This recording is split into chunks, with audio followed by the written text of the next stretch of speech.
Need banaanid maksavad 1,45 €, kuid mul on üks lifehack, mis tundub natukene illegaalne. Kindlasti palun ärge proovige selles videos nähtud ise järele, sest isegi kui meil mõni lifehack toimib, siis nende kordamine võib olla ohtlik ning kaasa tuua probleeme.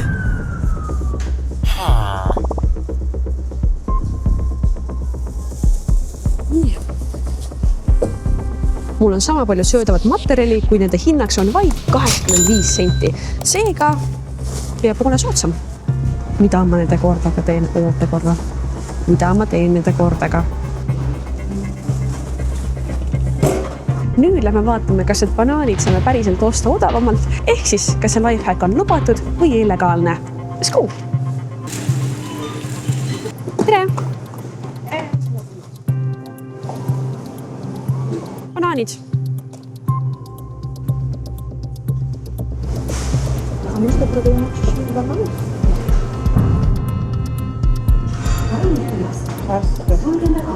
No sõbranna ütles, et niimoodi saab säästa raha banaani pealt, siis ma tahtsin katsetada, kas see töötab niimoodi või päriselt. Tavaline banaan on see või bio? Tavaline banaan. Lihtsalt 100 pluusis.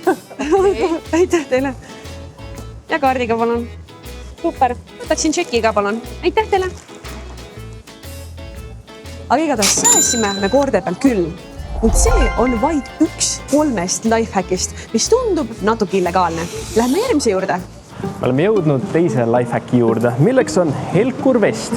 Samuti selline asi, aga see pole veel kõik.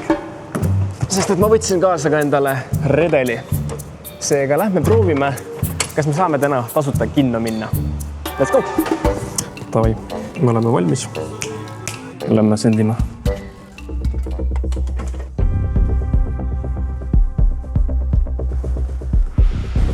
Tere!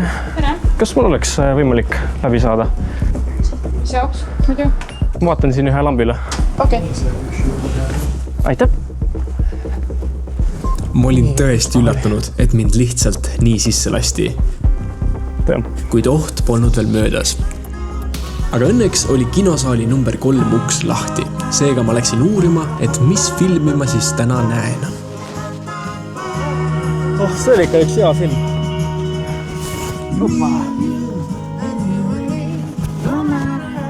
Toimib küll, helkurvest selga, redel kätte ja saab minna vaatama tasuta filmi.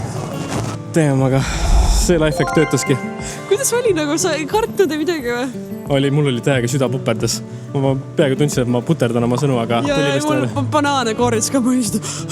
Issand, kas ma lähen vangi nüüd või? Aga lähme vaatame, kas meie 3. lifehack ka töötab. Me oleme jõudnud IKEAsse. Nüüd on aeg panna proovile 3. lifehack. Siin on kuumad joogid ning see on taas täidetav. Seega lähme küsime, kas võib ka enda topsi täita või enda topsi. Tere, võtaks ühe kuuma joogi. Kas seda võis nagu ükskõik kui palju täita? Kohvi? Et kui sealt? Jaa, ükskõik, jah. Ja võib enda topsi ka panna? Jah. Okei, aitäh. No nad ütlesid, et isegi võib oma topsi panna. Seega teoreetiliselt me peaksime saama 10 liitrit kakaod 1 euro eest. Ainuke jama asi on see, et me peame seda tegema väga mitu korda. See tops on 330 milliliitrit, ehk siis umbes 30 korda peame seda siis tegema.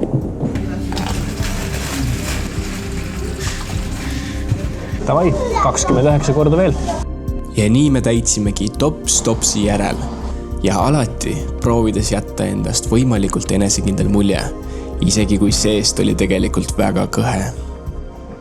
Senikaua, kui Mihkel täidab, siis ma leidsin ühe väga huvitava ige lifehacki, mille me peame ka boonus lifehackina ära proovima. No põhimõtteliselt ta lihtsalt ostab selle tavalise jäätise koonuse ning siis hoiab seda koonust üleval, seega masin ei saa aru, et justkui see kaal täis saab, eks ta saab väga palju rohkem jäätist võtta.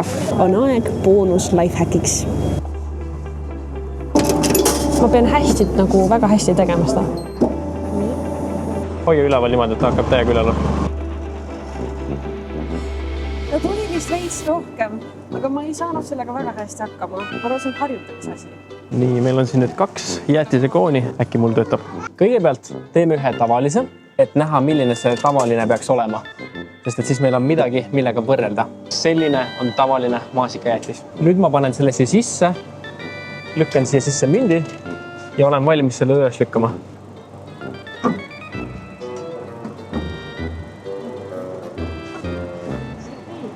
See lifehack ilmselgelt ei tööta. Ega siis midagi. Täidame edasi oma termost ja proovime tõestada, et vähemalt lõpmatu kakao häkk töötab. Alguses oli veits nagu ärevus tekitavuse. Aga praegu on täitsa chill, nii et kui te tahate ka endale sünnipäevaks näiteks 10 liitrit kakaot, siis miks mitte nagu? Ui, siis. No ma arvan, et on viimane. Okei, aga mida me siis teeme 10 liitri kakaoga? Kohe saate teada. 3, 2, 1. Kas keegi soovib kakaod? Kakao, tasuta kakao. Free cocoa. Best cocoa in Tallinn. Nii, me leidsime siit oma esimese kliendi Anastasia värskelt IKEA-st. See on ülihea ju. By the way, ta teeb ägedaid pilte ka, vaat siin on paar pilti ekraanil. Aga kuidas teadsid Anastasia ja näiteks Cozipi jälgija Joonas tulla meie juurde kakaod otsima? Nad nimelt followvad meie Instagrami. Seega, kui ka sina soovid samuti vahel olla osa meie seiklustest, siis tule jälgi meid Instas, sest seal jagame reaalajas, mis meie eludes toimub. Ja lisaks suur respekt Lidli, Apollo ja IKEA töötajatele, kes hoolimata meie imelikest palvetest olid mega armsad ja sõbralikud. Ja kõik kakao ongi otsas. Siinkohal me tahaks tänada kõiki Cozipi oravaid ehk siis meie toetajaid. Aitäh teile! Aga davai, näeme teiega juba järgmisel pühapäeval. Tšau!